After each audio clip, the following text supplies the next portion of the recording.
Muy bien.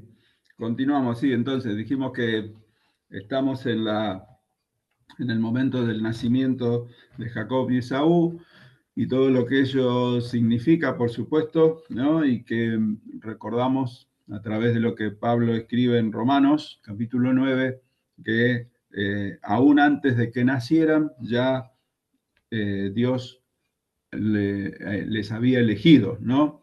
A cada uno para su propósito y su designación, por decirlo, o dentro de los designios de Dios. Nosotros hoy podemos también tomar de aquí una enseñanza y una consideración de que no es por méritos propios ni que hayamos hecho bueno o malo, sino que ya desde antes, como también entendemos de la palabra, por elección soberana de Dios, es que estamos en su reino. Luego de Jacob y Esaú, por supuesto, a través de Jacob, llega los 12 hijos de Jacob, que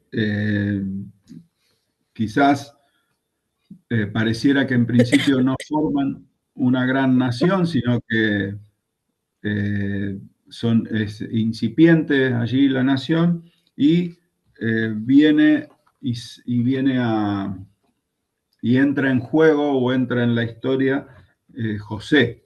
Todos conocemos la historia de José quizás aún desde niños, si hemos sido criados en una familia creyente, José con todas sus matices en su historia, vemos cómo a través de él también hay un cumplimiento de todo lo que Dios estaba estableciendo en la historia. José, el preferido de su padre, los hermanos lo venden como esclavo en Egipto, termina José allí en Egipto y termina en la cárcel por una acusación de un delito que no cometió o de un pecado, o llámenlo como queramos, una acusación falsa. Por eso hasta José podría tener ser un tipo o una figura de lo que fue Jesús, ¿no? Una acusación falsa, enjuiciado falsamente, es encarcelado. Y allí también José, aún en medio de esta situación, en la cárcel misma, José comienza a ser a evidenciarse que Dios está con él, tal como lo expresa la misma palabra, y se hace conocido entonces al copero del faraón, que una vez que es liberado el copero, llama la atención en el faraón y indica que José puede interpretar el sueño, ¿no? O los sueños. Así es como José llega a primer ministro, por decirlo en términos quizás un poco más modernos, de Egipto, de modo que toma todas las medidas necesarias para proteger a la nación de la calamidad del hambre que vino sobre la tierra en ese tiempo y también donde habitaban su familia, Jacob y sus hermanos o los hijos de Jacob son salvados, ¿no? Por la intervención de José. Así es como vemos incluso allí en esta figura del Antiguo Testamento una proyección hacia la esperanza de la salvación que se cumple, por supuesto, en la vida de Jesucristo. Cuando José se revela a sus hermanos, recuerdan en los últimos capítulos de Génesis ya, se ve también allí un acto de gracia que nos muestra ese componente dentro del plan maravilloso de Dios, la gracia, en donde José les perdona a sus hermanos, manda a buscar a su padre para que su padre pueda vivir sus últimos días y su último tiempo, no en la tierra donde el hambre es fatal, y se ve allí cómo José los recibe a los hermanos. Bueno, hay allí una serie de momentos muy coloridos, ¿no es cierto?, en todo el relato, y lo importante, o una frase tremenda de José, es que diciéndole a sus hermanos: no tengan miedo, ¿acaso yo puedo tomar el lugar de Dios? ¿No? Y todo lo que se hizo para mal, Dios lo convirtió, lo tornó, lo cambió para bien. Dios lo transformó. Así que vemos hoy esto en el plan de Dios, cómo se va moviendo toda pieza, ¿no?, en todo lo que Dios ha querido hacer y cómo Él tiene todo bajo control. La presencia de José en Egipto, por supuesto, está dentro del plan de lo que Dios quería y estaba buscando. Siempre interviene Dios para asegurarse de que las promesas que Él hace sean protegidas. Esto es muy importante y es el foco quizás, o es un común denominador en todo lo que vemos en la historia, especialmente del pueblo de Israel, donde aquello que Dios promete, Él mismo mueve la historia para que esa promesa se llegue a su concreción. Y por supuesto, al tratarse de la salvación, es decir, del restablecimiento del reino de Dios, siempre va a tener su cumplimiento. Y esa promesa va a ser protegida de que no sea tergiversada o de que sea rota. Así es que llegamos entonces dentro de los propósitos de Dios, aunque muchas veces no los entendamos, podemos estar seguros de que están diseñados dentro del amor y de la gracia de Dios y de su voluntad perfecta para que ella se cumpla. Ninguna cosa, lo que podemos ver aquí también, ni siquiera la maldad humana, el pecado humano, pueden tergiversar o pueden impedir que la promesa de Dios se cumpla. Y por supuesto nosotros, como repetimos varias veces ya en esta clase, la promesa del Evangelio llegará a concretarse. Allí, cuando Jacob y su familia viajan a Egipto para estar con José y establecerse, en el principio del libro del Éxodo se narra cómo los anfitriones, por decirlo, los egipcios, esclavizaron a los descendientes y los trataron con crueldad. Otra vez, un poco esa repetición de ese ciclo en donde los efectos del pecado, de esclavitud, de sojuzgar, de dispersar, de maldecir, otra vez salen, afloran, ¿no es cierto?, en la historia. Así que Dios promete liberación de ese pueblo y para que ese pueblo sea verdaderamente el que cumpla con este propósito de que el reino de Dios se establezca, teniendo un pueblo en un lugar establecido bajo el gobierno y bendición de Dios. Entonces, todo el clamor del pueblo llega a oídos de Dios. Allí vemos en Éxodo capítulo 2, dice en una versión me gustó, los gritos los gritos desesperados llegaron a oídos de Dios, quien al oír sus quejas se acordó del pacto hecho con Abraham, Isaac y Jacob. Fue así como Dios se fijó en los israelitas y los tomó en cuenta. Éxodo 2, 23 al 25. Entonces, Dios inicia un poco allí todo el movimiento eh, de la vida, de la gestación del pueblo, el movimiento de la historia para rescatar a este pueblo, y va metiendo poco a poco en la historia a este libertador, también una figura de Jesús, que es Moisés.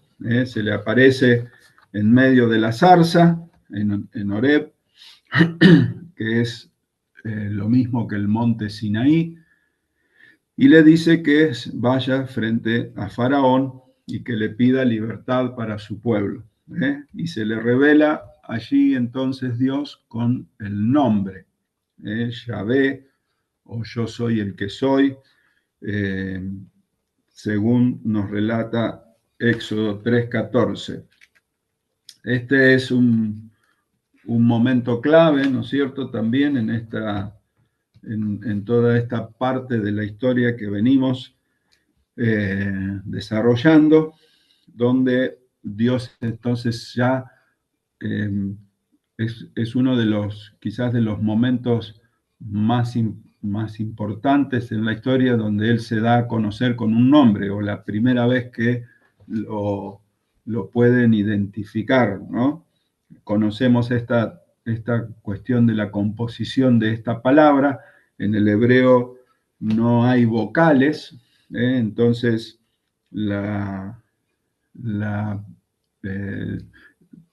hacer la traducción para nuestra lengua siempre resultó difícil, y la más apropiada quizás que quedó finalmente es Jehová. Muchos tienden a hablar o llamarlo Yahvé o Yahweh, pero estamos hablando de la misma persona, ¿no? Es este Dios que interviene en la historia a través del pueblo de Israel ahora para mostrar su cumplimiento de todo lo que Él tiene en su plan. Muchas veces esta palabra también tenemos que tener en cuenta que se traduce como Señor, que quiere decir el dueño de todo, ¿no? Dios único y verdadero, como también en otros párrafos de la Escritura lo vamos viendo. Si bien no podemos abarcar todo el carácter de Dios en su nombre, nos da una idea, por supuesto, de este deseo también de que Dios quiere, otra vez toma la iniciativa de acercamiento al pecador. Dios se da a conocer, Dios tiene esta intención de ser quien se muestra y muestra su gracia. Si alguien quiere hacer alguna pregunta, interrumpan nomás y trataremos ¿cómo es?, de responder. Muy bien. En toda esta parte y también podemos, por supuesto, abarcar todo el Antiguo Testamento, cuando Dios, o mejor dicho, no solo es una narración de la obra de Dios, sino que vamos viendo el carácter de Dios, que es quizás lo más importante, o lo que, digamos, lo más profundo, ¿no?, que tiene que ver con su carácter. La obra de Dios es, quizás se pueda circunscribir, por decirlo, a todo lo que tiene que ver con el movimiento de la historia, la creación, su intervención milagrosa, poderosa, todo lo que quieran, ¿no? Pero eso revela un carácter, es decir, una personalidad de Dios, es decir, lo podemos entender de cómo es en algunos aspectos y tampoco no cabalmente. Dios es inexplicable, Dios es eterno, nadie lo puede abarcar ni encerrar, por supuesto, pero son revelaciones del carácter de Dios cuando Él obra en medio de la historia.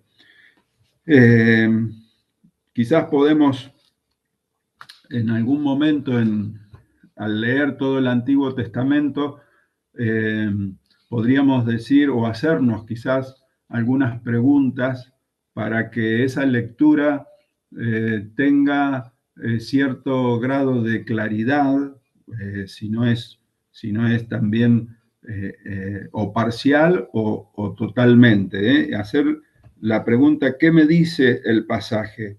¿Qué me dice lo que estoy leyendo acerca del carácter de Dios? A veces estas preguntas nos pueden ayudar más que a tratar, por ejemplo, de que cosas que ocurrieron en el Antiguo Testamento se repitan. Qué sé yo, alguien podría decir, bueno, ¿por qué no se repiten algunas cosas de intervención de Dios para que Él demuestre realmente otra vez cómo es y algo sea impactante para este mundo?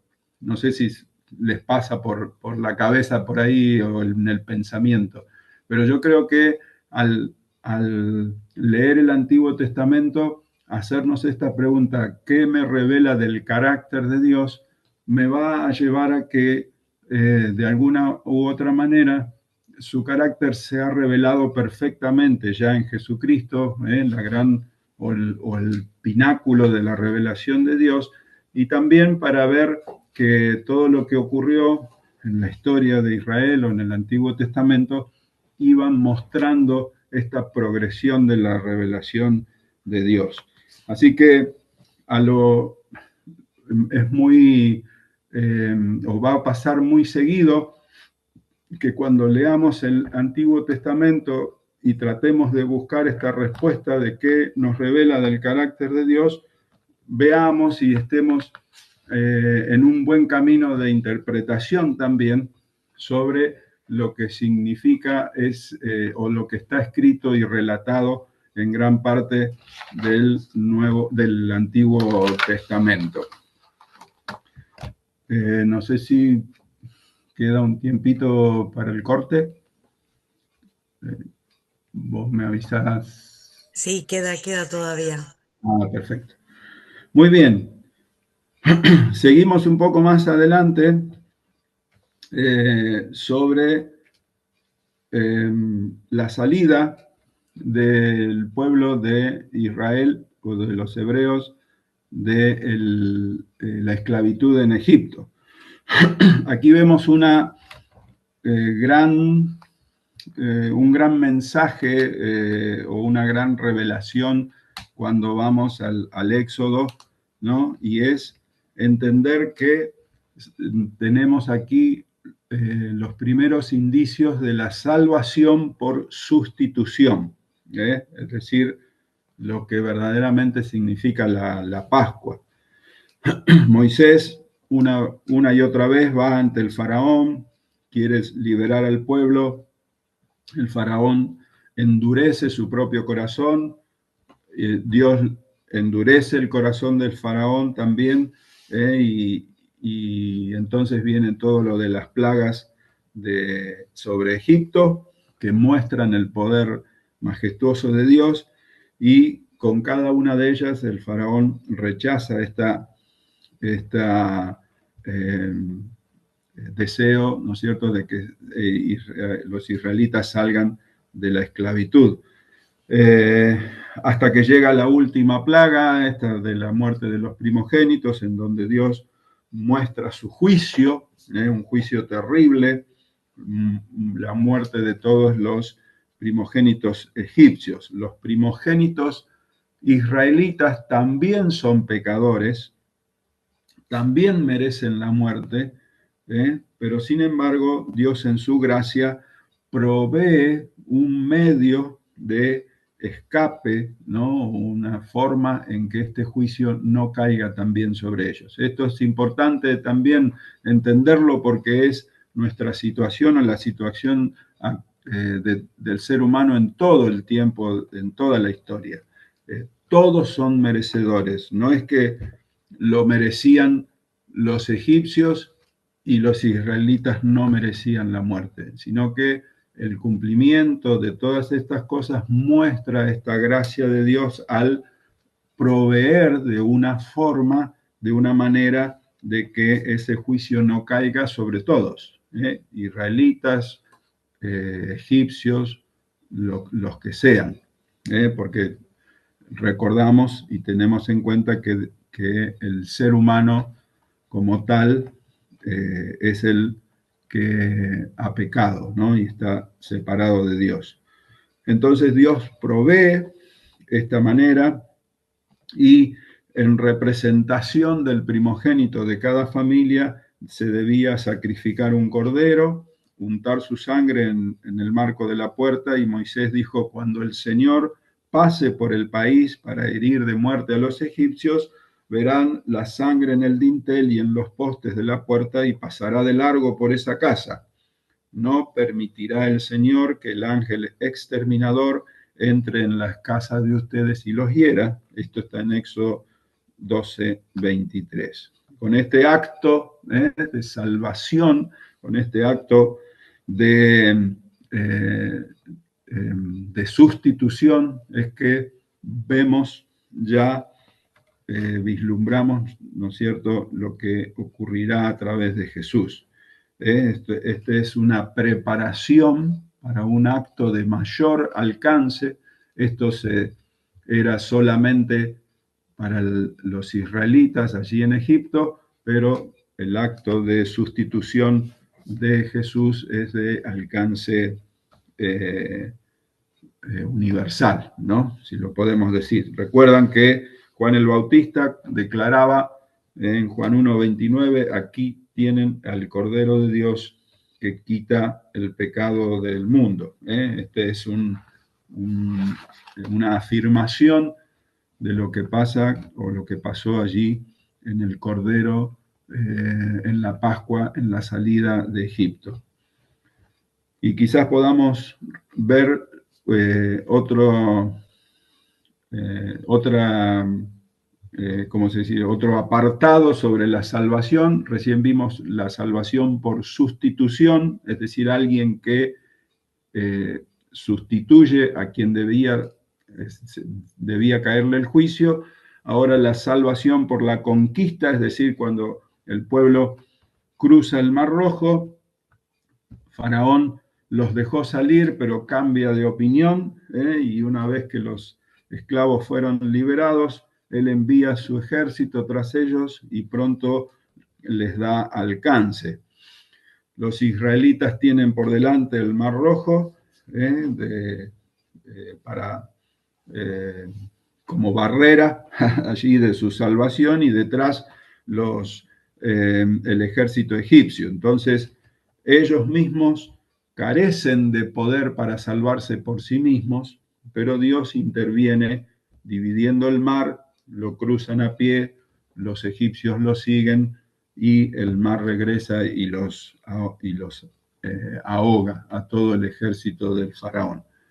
Allí Faraón termina de darse cuenta de que estaba luchando contra alguien más poderoso que él. Recuerden que los egipcios a sus faraones los declaraban dioses, entonces él se da cuenta, ¿no? Y no solo Faraón, sino Israel mismo, de quién es Dios, soberano, más poderoso que toda fuerza humana y más poderoso que toda fuerza inclusive de la misma naturaleza. Otra vez vemos este acto de redención, este acto de salvación, en este caso, al cruzar el Mar Rojo, allí nos está mostrando lo que Dios tenía en mente que ocurrirá hacia adelante mediante la muerte de Jesús. Y vemos aquel pasaje tan extraordinario de Pablo en Colosenses, cuando dice que desarmó a los poderes y potestades y por medio de Cristo los humilló en público al exhibirlos en su desfile triunfal, Colosenses 2:15. Los poderes no solo los poderes de los aires, como también el apóstol menciona, ¿no?, de principados, dominios, sino los poderes terrenales han sido y son vencidos en público por Jesucristo, quien es el Salvador por excelencia. Muy bien. No sé si para avanzar al otro tema cortamos un poquito o esperamos el próximo. Todavía tenemos un poquito más de 10 minutos. Muy Por bien. ahí Bueno, más de 10. calcular ahí, sí. Perfecto. Ahí voy mirando. No más de 15, pero más de 10 sí. Bueno, no, porque mi compu se me queda trabado el reloj, tengo que ponerlo a funcionar de nuevo cada tanto. Muy bien, entonces estamos aquí en este panorama. Espero que no sea muy enredado y lo podamos ir viendo. Ahora estamos en el tiempo en el que el pueblo de Dios hubiera podido llegar a la tierra en 40, 50 días, pero le lleva 40 años. Los israelitas se encuentran con Dios en el monte Sinaí. Recuerdan todas estas, estamos allí en Éxodo 19, toda la demostración del poder de Dios en el monte, Moisés hablando cara a cara, como se dice, Israel recibe la ley, y aquí es un momento de inflexión, por decirlo, en esta historia. Recuerdan que venimos de Génesis 12, desde Abraham hasta Éxodo 18, toda la liberación, y en Éxodo 19 y 20, en donde Dios establece su ley. Es decir, cuando Dios se le apareció a Moisés en la zarza, Dios le dijo: ustedes son testigos de lo que hice en Egipto, los he traído hacia mí como sobre alas de águila, Éxodo 19:4. Y allí es donde Dios muestra su acto salvador y los atrae para sí como un pueblo especial. Y se va cumpliendo esta promesa de Dios de que ellos sean su pueblo elegido, su pueblo, como dice también en algún párrafo, no recuerdo dónde, la niña de sus ojos, es decir, este amor de Dios por su pueblo. Si bien todo el éxodo con toda esta carga tan pesada del desarrollo del poder de Dios, no es lo máximo de todo el libro de Éxodo, sino que a través del resto del libro, Dios se muestra también con este amor y su gracia, dando una ley, ¿no? Dando un marco al desarrollo del pueblo. Establece Dios entonces la ley y el establecimiento o el lugar en donde se iba a adorar a Dios en el tabernáculo. Dios no solo lo libera al pueblo, sino que también se acerca a él y desea ser adorado por su pueblo. Entonces, ahí vemos cómo a través de la ley, primeramente Dios haciendo un pequeño raconto, ¿no? Establece su pueblo y ahora Dios los encamina hacia la tierra, pero primeramente establece su gobierno, es decir, darle su marco para que el pueblo se pueda manejar y vivir de acuerdo a las condiciones de Dios. Quizás pareciera muchas veces como que este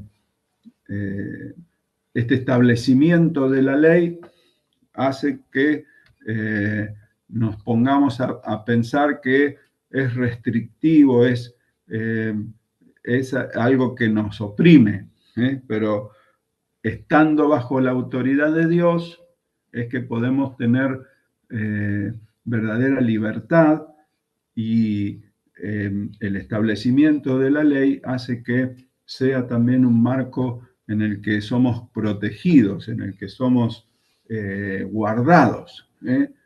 A veces esto, si bien es en la progresión, ya no estamos bajo la ley, ¿no? Porque la ley lo que hace es mostrar cuán pecadores somos, pero visto también de un punto de vista del cuidado y de la gracia de Dios, es el marco que Dios pone para que seamos guardados y no caigamos en las cosas que nos son contrarias.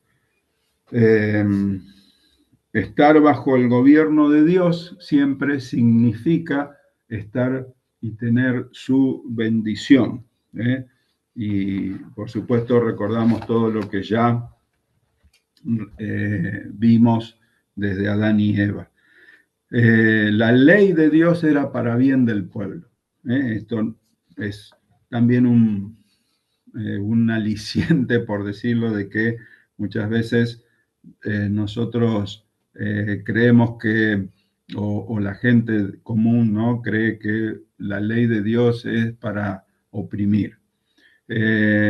Después de que el pueblo desobedece a Dios, entonces enfrentan el juicio de Dios, y eso es lo que muchas veces las personas están recalcando, remarcando. No que desobedecieron, sino que Dios los o castigó su rebelión. De modo que entonces ahora si en el pueblo de Israel el pueblo quiere conocer las bendiciones de Dios, debe entonces atenerse, estar y someterse al gobierno de Dios, que Dios entonces lo establece a través de su ley. La ley revela el pecado. Lo leemos entonces, todo esto nos trae luz el Nuevo Testamento sobre todo lo que en el Antiguo vemos en este proceso de la ley. La ley va a revelar el pecado del ser humano, así lo dice el apóstol Pablo en Romanos 3.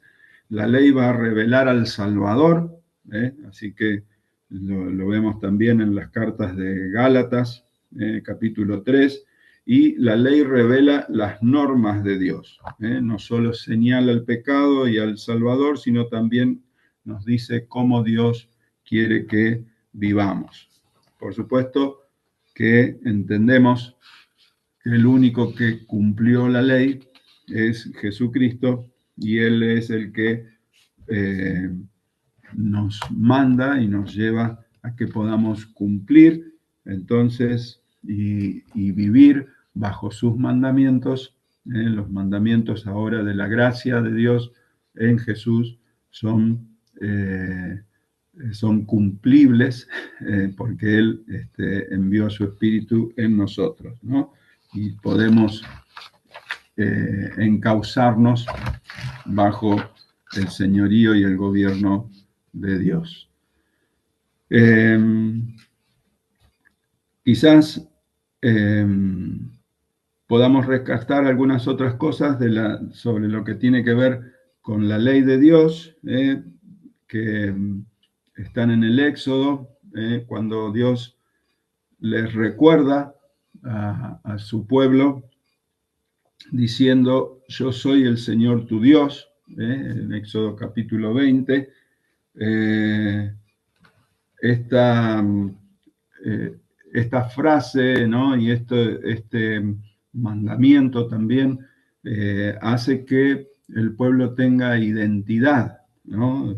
Y sepa quién es su creador, su libertador, quien lo restaura, quien lo sacó de esclavitud. Esto hacía o hace también incluso para nosotros que nos dé pertenencia, es saber a quién pertenecemos y quiénes somos.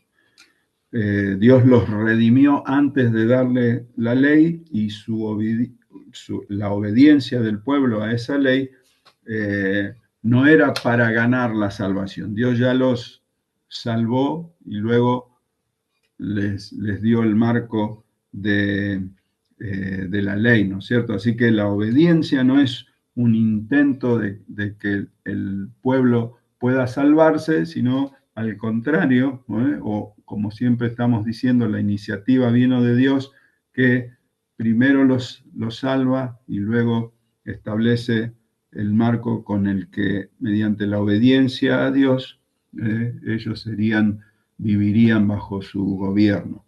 Esto es lo mismo trasladado, por supuesto, ahora al tiempo del Nuevo Testamento y de la gracia. Nosotros no es que por obediencia a Dios somos salvos, sino que somos salvos y eso nos permite obedecerle en todo lo que Él establece.